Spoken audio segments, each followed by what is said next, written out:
22 até o versículo de número 27. Obrigado. Amém. Os irmãos encontraram, amém? Amém. Diz assim a palavra de Deus: então chegaram a Mara, mas não puderam beber das águas de Mara, porque eram amargas. Por isso chamou-se o lugar Mara.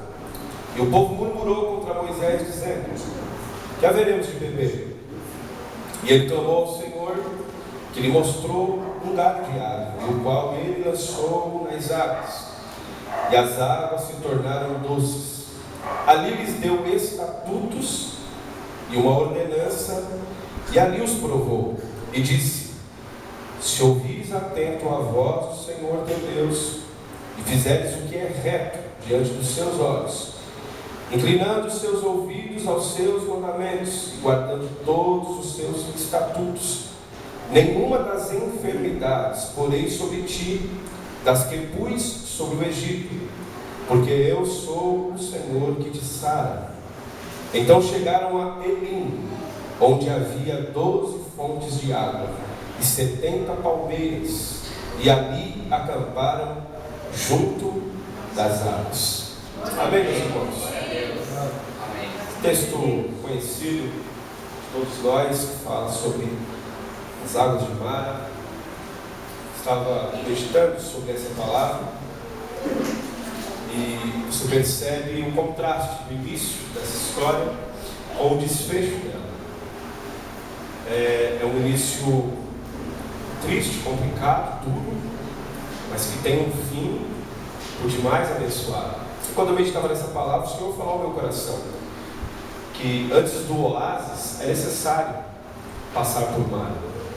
É necessário águas amargas, fazem parte do processo da nossa vida, antes de chegar no oásis que Deus tem reservado para nós. Veja, o contexto aqui dessa história a gente conhece muito bem, desde criança ouvimos falar sobre isso, mas vale sempre o repeteco, a lembrança.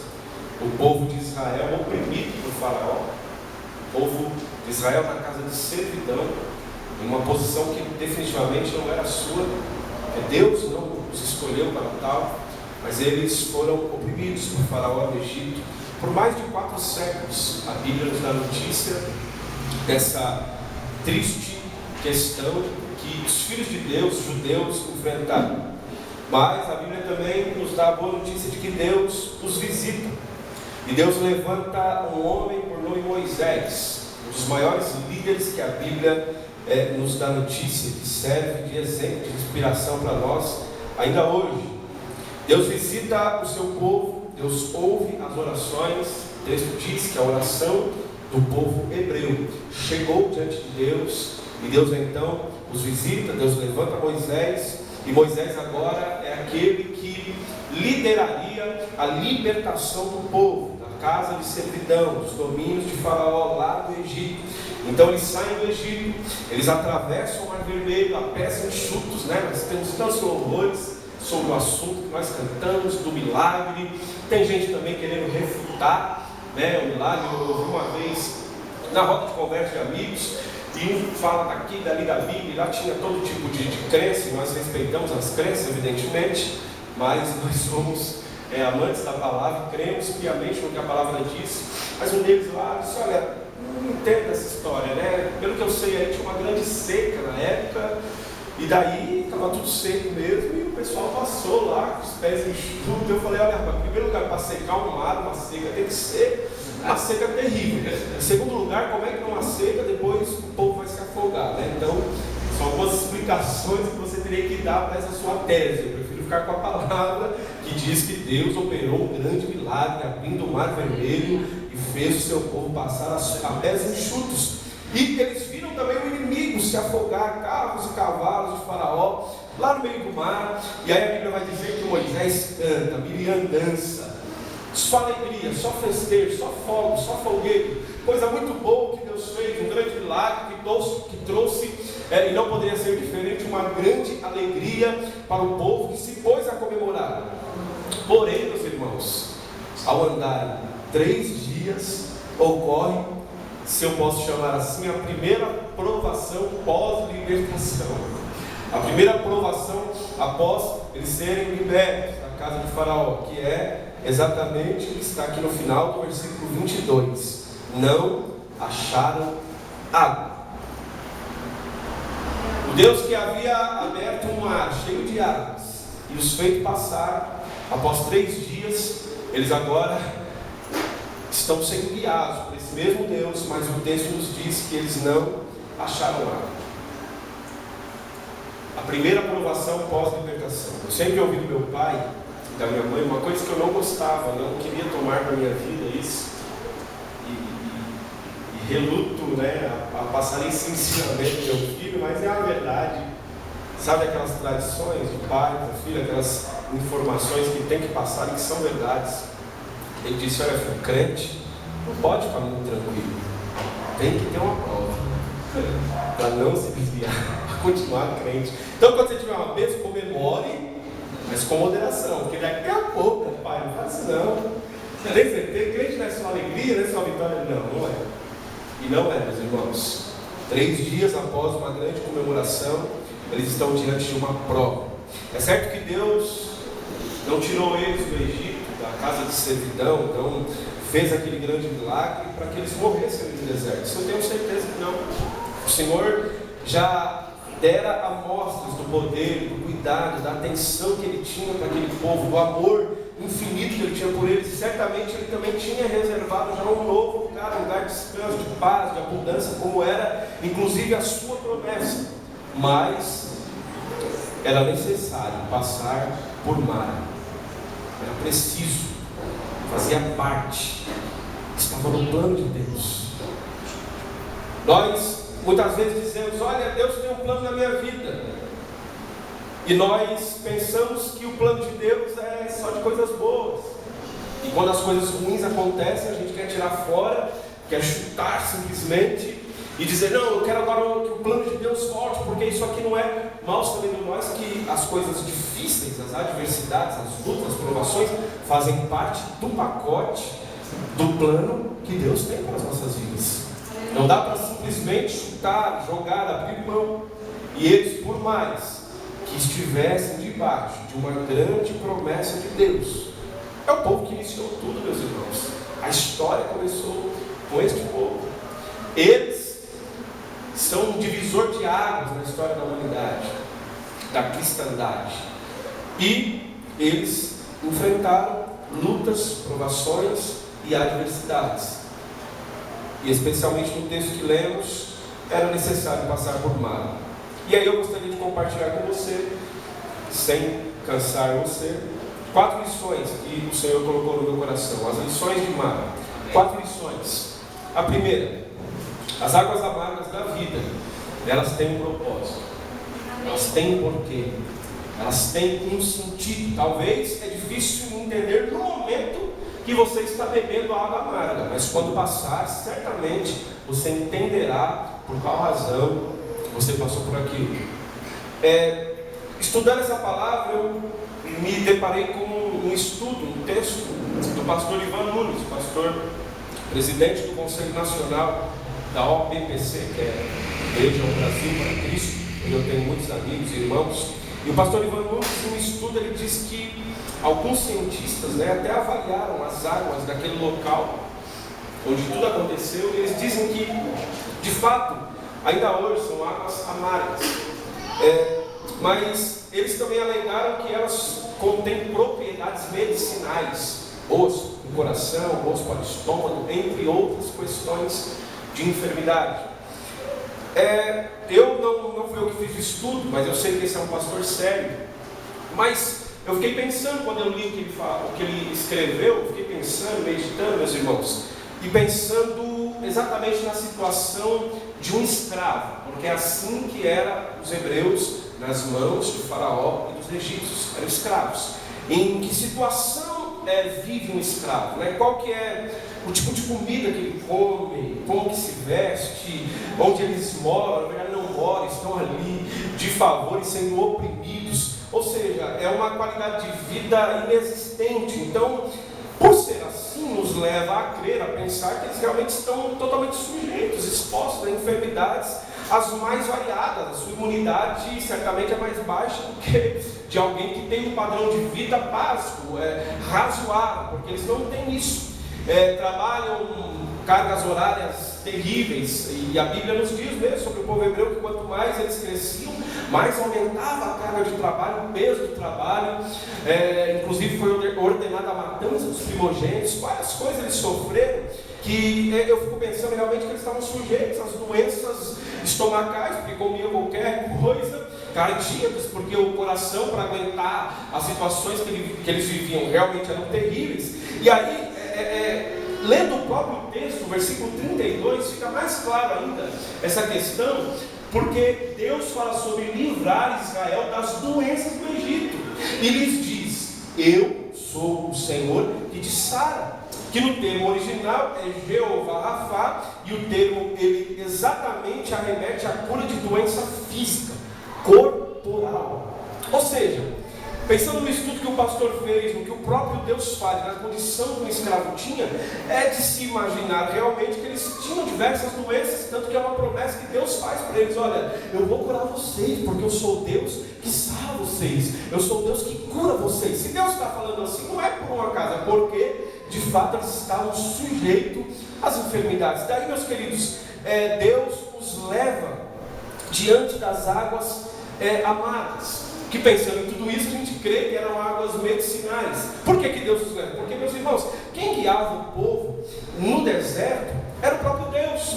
A coluna de fogo durante a noite, para os aquecer. A nuvem durante o dia, porque o sol do deserto era escaldante, eram temperaturas muito terríveis, de quentes pela manhã e frias pela madrugada. Então a coluna de fogo e a nuvem representavam a presença de Deus que os guiava. Onde ela parava, eles paravam. E se eles pararam ali, porque a presença de Deus que estava com ele quis que eles parassem ali, que eles vivessem aquele momento, mesmo que eram águas amargas, queridos. Eu entendo que foi o próprio Deus que levou eles a parar até ali. Era Deus que queria eles naquele lugar. Deus não queria eles em outro lugar, em algum outro conforto, vivendo alguma outra situação. O próprio Deus queria que eles estivessem ali. Então, meus queridos, eu fico pensando nisso, fico pensando em um Deus que não faz nada sem ter um propósito, um Deus que não faz nada por um acaso, um Deus que não escreve certo por linhas tortas, como diz, ao contrário, Ele endireita as linhas para depois escrever, porque Ele também é um Deus reto, um Deus bom, um Deus que gosta de fazer coisas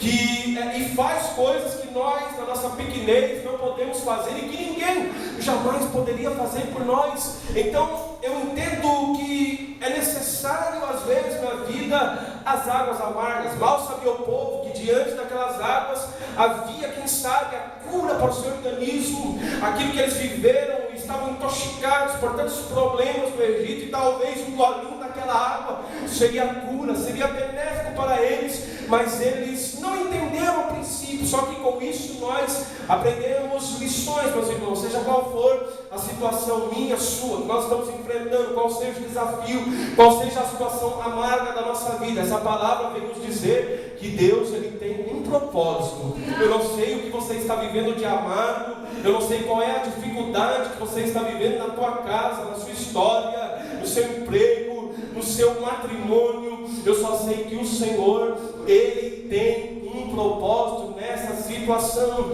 O seu papel é ter fé. Aqueles louvores que você canta aqui sobre ter fé, aqueles louvores que você canta aqui sobre passar por cima das águas, aqueles louvores que você canta aqui que Deus vai entrar com providência, que Deus vai te curar, aquelas palavras que você ouve, que Deus está cuidando de tudo, que Ele está no controle de todas as coisas. Quando você estiver diante das águas amargas, se lembre desses louvores, se lembre dessas palavras, se lembre que a Bíblia diz em Hebreus 13:8 que Jesus é o mesmo ontem, é o mesmo hoje e é o mesmo eternamente. Ele não te desamparou lá atrás, Ele não te desampara hoje, Ele não vai te desamparar amanhã. Ele cuidou de você lá no passado, Ele cuida de você ainda hoje, Ele cuidará de você amanhã. Ele te amparou alguns anos atrás que você precisou dele, Ele te ampara ainda hoje à noite, e lá na frente, quando você precisar, Ele vai amparar você e cuidar do seu coração. Há um propósito de Deus nas águas amargas. Graças a Deus. E outra coisa, queridos, que devemos pensar é que o amargo de Deus é diabo. Amém. Ora, é melhor passar um momento amargo com Deus do que uma ilusão doce com o diabo e ele roubar a nossa alma no final. Não vale a pena. Queridos, se Deus nos deu uma água amarga, vamos beber, pois ela não vai fazer nenhum mal para nós. Nós não vamos morrer, ao contrário, vai ser aquele remedinho. Dificilmente tem um remédio que é bom, não é verdade? O Gabriel tomou hoje lá, ele pode dizer melhor, que a carinha dele não foi das boas, mas tomou, graças a Deus. Não tem, eu não me lembro, queridos. Eu faço tratamento da rinite, por exemplo, e eu tomo lá uma vacina. Todos os meses eu tomo uma vacina para tratamento da rinite. Se não fosse isso, era muito difícil a minha vida antes da vacina e pós-vacina. Foi Deus que preparou essa vacina para mim, irmãos. Quase morri já antes. O pastor Carlos até me visitou em 2016 com um buraco no pulmão, em decorrência de tantas crises de rinite, bactéria, foi o pulmão, virou pneumonia, virou um monte de coisa, infecção e tantas coisas que eu quase morri. Mas Deus preparou o tratamento, o doutor Alberto, lá na Moca, quem quiser depois eu mando o WhatsApp, é uma bênção. E eu dou uma vacina todos os meses. E às vezes, né, na hora que a picada, todo mundo fala, isso dói. Não dói, depois é tranquilo, é suave, mas quando está dando a picada, o líquido entrando, dá aquele negócio. Só que graças a Deus eu passo o mês bem, até tomar outra vacina. Então quer dizer para você, mesmo que a picada vá doer, mesmo que vá amargar, depois vai ficar tudo bem, querido. Deus depois ele vem com um bálsamo, com um refrigério, as mãos dele sobre a tua vida, para que você seja abençoado. Então, não reclame da situação amarga, não reclame das lutas, não reclame das provas, não reclame das dores. Tudo isso faz parte de um plano excelente de Deus para a tua vida, porque até mesmo as águas amargas e as situações difíceis, existe um propósito de Deus. Se você não conquistar nada palpável, pelo menos interiormente, você vai crescer, você vai ser melhor, você vai ser um ser humano melhor, um crente mais abençoado, mais fervoroso, mais fiel a Deus, mais cheio da presença de Deus. Quer coisa melhor do que isso, irmãos? Quando a gente está na regalia, a gente vai se distanciando, ora menos, lê menos a Bíblia, está muito ocupado com tantas coisas, ganhou uma promoção no trabalho, tantos amigos diferentes, cada dia com pizza comum, não tem mais tempo para Deus. Mas aí de repente vem uma prova, vem uma luta, aí o amigo da pizza some, o WhatsApp não chega mais, é mandado embora do emprego, aí para quem você corre? Para ele.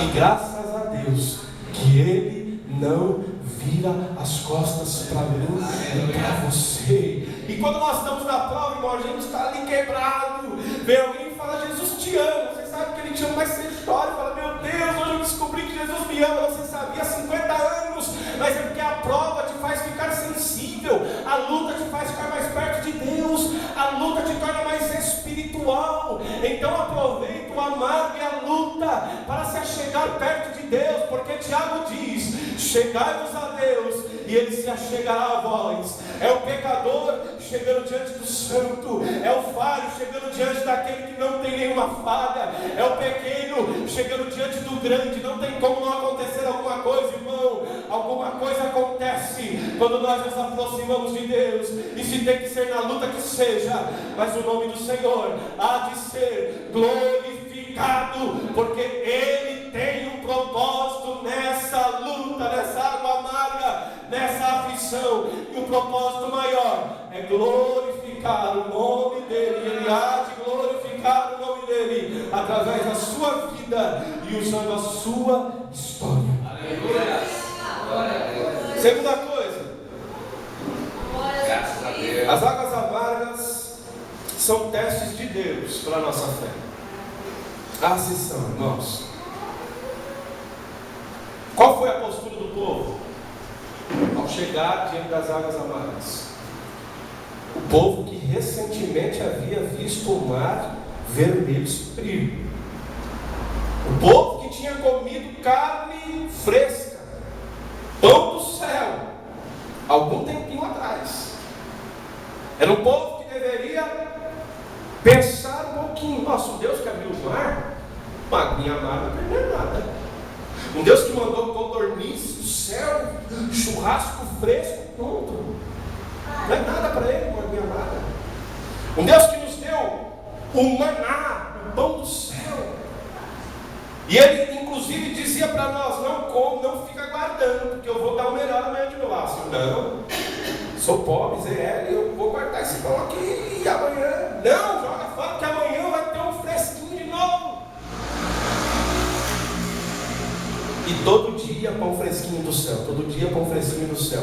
Olha, o Deus que fez isso não poderia fazer alguma coisa com as águas amargas? Mas foi assim a postura deles? Eles fracassaram no teste da fé, meus irmãos. Murmuraram, reclamaram, resmungaram, procuraram o culpado. Quem é o culpado nessas horas? Pastor. Ah, pastor. Tudo a carga pastoral. Moisés!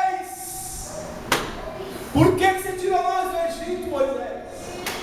Olha só essa água, você não vai fazer nada. Murmuraram, culparam Moisés, fracassaram, meus irmãos, no teste da fé.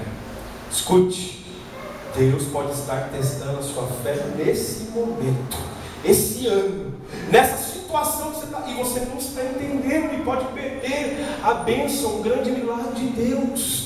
Mude a postura, mude o seu posicionamento, mude o seu conceito. Diga: não importa a circunstância, te louvarei. Não importa a circunstância, com fome, com sede, desempregado, adorarei. Somente a ti, Jesus, na luta, na prova, na perca, te louvarei. Não importam as circunstâncias, mesmo que tudo dê errado para mim, adorarei. Somente a ti, Jesus. Aleluia. Queridos, é fácil ter fé quando a água é doce. Isso nem é fé. Olha, se eu vou no caixa eletrônico e sei que tem R$1.000 na minha conta, ô Jesus, por favor, Senhor, tome coragem, faz acontecer. Se eu sei que tem, vou lá, põe o cartão e tiro 1.000, eu sabia. Agora quando você vai lá e sabe que não tem nada, irmão, vai que cola. Você sabe o que aconteceu comigo? Eu trabalhava no Banco IG, CIA, muitos anos atrás, tinha cabelo. Foi um pouco depois do Amigos lá, pastor Carlos. Infelizmente nós perdemos o contato, mas graças a Deus aqui estamos lá de novo. E eu saí da empresa uns 2 anos depois. E daí a empresa tinha já acertado os direitos, tudo tranquilo. Parti para outro. E daí, irmãos, eu lembro que um dia eu estava na prova lá, meu Deus. Meu terno já está indo sozinho para a igreja. Meu sapato, quando eu dou o joelho para orar, não posso fazer assim, senão eu vou ver a sola e está com o ar-condicionado. Está aberto, Senhor, me ajuda. Mas será que tem alguma coisa no banco? Pelo menos o cartão do banco está aqui. Vai, né? Será? E saí um dia, irmão, por aí, entendeu? Fui lá no banco, coloquei o cartão. Falei, deixa eu ver um terno. Na época, né? 2 anos atrás, terno R$100. Um sapato 50, uma camisa uns R$200, tá tranquilo. Vou tirar 300, quem sabe, ó. Coloquei o cartão, irmãos. Tchum, coloquei assim, né? Começou a cair as notas lá. Falei, meu Deus, olha aí. Fiquei dando pro lado, comecei a chorar. Fui embora, contei o testemunho e tal, pra minha mãe, meu pai. E aquela que eu falei, vou voltar lá e fazer alguma coisa. Irmãos, aí depois de uns dias, um amigo meu tinha trabalhado também comigo, uma vez, falou, Lisandro, você sabe o que aconteceu? Rapaz, você não sei se você está sabendo, né? Chegou, deu uma informação e tal, mas eu estou indo no banco. Mas por quê, filho? Não, porque falaram que quem trabalhou lá no período, não tem a PLR? Tem, a gente ganhou numa época, mas a gente saiu num período que era elegível, então ela foi depositada mesmo para quem foi mandado embora. Eu falei, rapaz, então eu já estou entendendo tudo. Mas você já foi? Eu falei, já comprei até terno. E ele foi lá e sacou, e aí depois chegou lá uma correspondência, tinha lá os valores, tinha até um pouco a mais, irmãos. Olha, foi, né, pobre é uma bênção, irmão. Quando vê esse negócio, até churrasco deu para fazer, uma maravilha, viu? Testemunho completo. Aí não tá, mas então não foi Deus, não foi. Isso aí não é testemunho, porque se foi uma TLR, que a empresa te devia, que era seu direito e tal. Eu falei, filho, para você pode ser o que for, mas eu saí da empresa em novembro, em abril do outro ano, eu vou na minha conta, tem dinheiro, é Deus, não importa se foi TLR, se foi salário atrasado, se foi o governo que tinha me roubado e devolveu. Eu sei que foi a providência de Deus através da fé e o nome dele foi glorificado. Então, queridos, a fé, ela se revela nas circunstâncias mais adversas da nossa vida. Do contrário, não pode ser fé.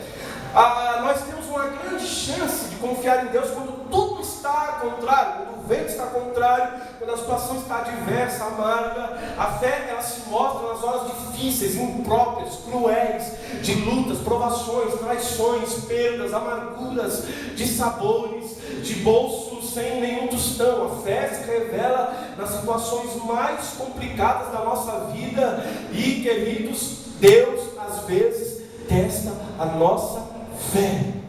Como você está no teste da fé? Sabe quando é lançado um carro no mercado, por exemplo? Ele tem um teste drive, não é? Oh Deus, de novo hein, também, né? Para ser isso aí tem que ser carro zero. Então, saiu um carro novo, um carro zero. Eles vão fazer o teste drive, bate na parede, vê se o airbag funciona, vê se o freio está bom, vê se o ABS, não sei o que, tração nas quatro, aquela coisa toda. Tem que testar tudo antes de vender ao cliente, ao consumidor final. Imagine eu e você. Se alguém que faz um carro, faz todo o teste nele, imagine eu e você, que somos obra-prima das mãos do Criador. Passa no test drive em nome de Jesus, irmão.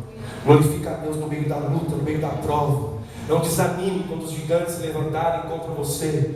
Faça como Davi, pegue a sua funda, pegue as pedrinhas. Se não for na primeira, vai na segunda. Se não for na segunda, vai na terceira. Mas que o gigante vai cair, pelo poder da fé, ele vai cair, porque maior é aquele que está conosco do que aquele que está no mundo. O Deus que nós servimos, Ele pode, nós não podemos, mas Ele pode. Nós não temos, mas Ele tem. Nós não somos, mas Ele é. E nós temos Ele na nossa vida para garantir a trajetória da nossa história. Mas tem que ter fé para chegar aonde o Senhor deseja que cheguemos.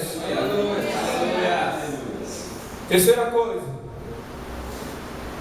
da situação amarga, querido, buscar a direção de Deus é a melhor saída. Eu diria que é a única saída. Para onde nós iremos, querido? Lembra de Pedro? Senhor, para onde nós iremos? Só Tu tens palavras de salvação, palavras de vida eterna, palavras doces, amáveis. Para onde nós iremos? Não há a quem recorrer, queridos, no momento de uma situação amarga, difícil, complicada, controversa, senão a Cristo, senão ao nosso Senhor, porque Ele conhece a nossa estrutura, Ele conhece o nosso coração, Ele conhece as nossas necessidades. Eu gosto muito quando o salmista diz lá no Salmo 119 que a palavra ainda não me veio à boca e Tu já conheces. Tu me sondas, Senhor, e me conheces. Sabe o que é sondar? Quem já fez endoscopia, como eu, sabe? Toda a sujeira, impureza que está ruim. Por que o seu estômago está ruim? Por que você está com esse problema? A endoscopia vai dizer: é uma gastrite nervosa, tem H. pylori, enfim, o que quer que seja, que está dando ruim, está dando problema. A sonda vai mostrar. Você acha que a sonda vai mostrar, ai, que estômago top? Olha, eu preciso levar você agora, seu estômago vai ser capa de revista. Não, queridos, definitivamente. Quando você pede para Deus te sondar, lembre-se, Ele vai ver as piores coisas de vocês, as coisas mais terríveis de vocês. Mas sabe o que é bacana? Deus já me sondou tantas vezes, e olha eu aqui. Olha você aí. Ele não abre mão de nos amar. Ele não abre mão de estar ao nosso lado. Nós Se abrirmos o nosso coração para algumas pessoas, elas vão às vezes nos discriminar, nos recriminar, nos colocar de escanteio, nos desprezar. Vão dizer: olha, esse aí é um podre, olha só como ele é por dentro, é terrível, eu não quero mais ser amigo desse camarada, nunca mais na minha vida. Mas é diferente de Deus. Você abre o coração para Ele e diz: filho, eu posso te curar, eu posso cicatrizar a tua ferida, eu posso tirar aquilo lá dentro de você que está te apertando, te amargurando, aquelas marcas do passado terríveis que te fazem chorar, que te fazem pensar em desistir, que te fazem pensar em abandonar o barco. Filho, pode abrir para mim, porque eu tenho um remédio para curar a tua alma e para te levantar e marcar uma nova história na sua vida. Aleluia! Aleluia! Glória a Deus! Glória a Deus que nos conhece, mesmo assim não nos abandona. Glória a Deus que sabe quem somos, mesmo assim nos olha para nós, cuida de nós, nos ama com amor eterno, incomparável, imensurável. Glória a Deus, porque eu sou um pecador, mas Jesus não virou as costas para mim. Ele não desistiu de nos amar. Aleluia! Aleluias! Glória a Deus, aleluia! Moisés orou, queridos, porque na situação amarga, a melhor saída é falar com Ele, é falar com o Pai. Moisés orou e Deus preparou um lenho. A Bíblia diz que ele pega aquele lenho, joga nas águas, e as águas que eram amargas ficaram doces. Deus sempre prepara uma solução em meio à crise. Deus sempre prepara uma solução em meio à crise. O lenho foi a salvação para o povo querido. Quando nós precisamos de salvação, meus irmãos, quando nós estamos numa situação de crise difícil, já viu uma pessoa, ela cai no buraco e de lá de dentro ela grita: socorro! Ela precisa de salvação, porque ela caiu no buraco, ela não sabe como sair, então ela grita por socorro, até que chegue um bombeiro, salvamento, um homem qualquer que mora por ali, joga uma corda, uma escada, alguma coisa. Isso representa a salvação para ela. Ali o lenho jogado na água representou a salvação do povo, e isso tem um sentido fantástico, espetacular, porque é um tipo de Cristo essa história, meus irmãos, porque esse lenho representa exatamente a cruz em que Cristo morreu por nós, meus irmãos. É por causa daquele lenho chamado cruz do Calvário que nós somos salvos para a glória de Deus. Nós éramos perdidos, nós estamos sendo massacrados, o inimigo estava nos oprimindo, como o Faraó estava oprimindo os hebreus. Satanás também estava escravizando a nossa vida, acabando com os nossos sonhos, destruindo os nossos projetos. Mas um dia a cruz nos chamou, um dia nós alcançamos graça de olhar para a cruz, e o sangue que dela foi vertido, meus irmãos, nos purifica de todo pecado e traz salvação para a nossa alma. É um lenho, aleluias, é um lenho que Moisés jogou na água e a água ficou doce. Deixa eu te falar, esse lenho que Jesus suportou, ele suportou a amargura, ele suportou a amargo para ficar doce para você, ele suportou a maldição para ser bênção na tua vida, ele suportou as afrontas, os cuspes, os tapas, o espinho cravando a sua fronte, o sangue rolando, os pregos nas mãos, os pregos nos pés, a hipotermia. Ele suportou tudo isso para que você fosse abençoado, curado, salvo, liberto, transformado e cheio do Espírito Santo nessa noite. Glória a Deus, porque a salvação na igreja Manaim, a salvação na vida desse Rélis pregador, a salvação nesta casa, a salvação nesta casa, porque o lenho da cruz de Cristo aqui está, e ele transforma o amargo em doce.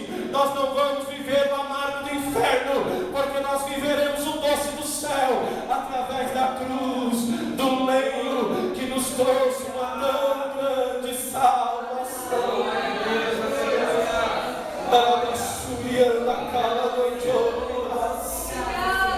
Glória, Senhor. Motivo de agradecer todos os dias. Graças a Deus, aleluia. O amado, queridos, não é fácil. Glória, Mas glória a Deus que nós temos a Cristo. aleluia. Glória. Veja que, como eu disse antes, o amargo é difícil de engolir.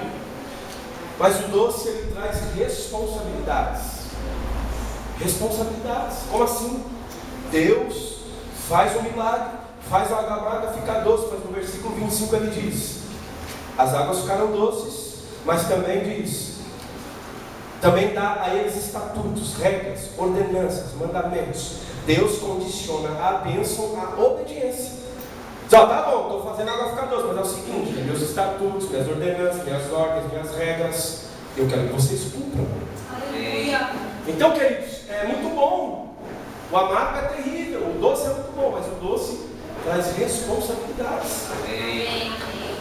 E não é assim mesmo? Se a gente come doce demais, o que acontece? Passa mal, diabetes, dá uma engordadinha e tal. Não é bom exagerar em nada. Então, o doce, ele traz responsabilidade. Eles deveriam obedecer os mandamentos, estatutos, as ordenanças do Senhor. Amém. Querido, a Bíblia diz: é melhor obedecer do que sacrificar. Obedecer, seja um filho obediente a Deus, porque Ele tem um plano maravilhoso para a tua vida. Seja um filho obediente à palavra de Deus, porque ela te levará ao porto seguro, a um lugar de delícias, as bênçãos que Deus tem reservado para a tua vida. Obedeça a Deus e a palavra. A Bíblia diz: quando ouvires a voz do Senhor teu Deus, não endureçais o vosso coração.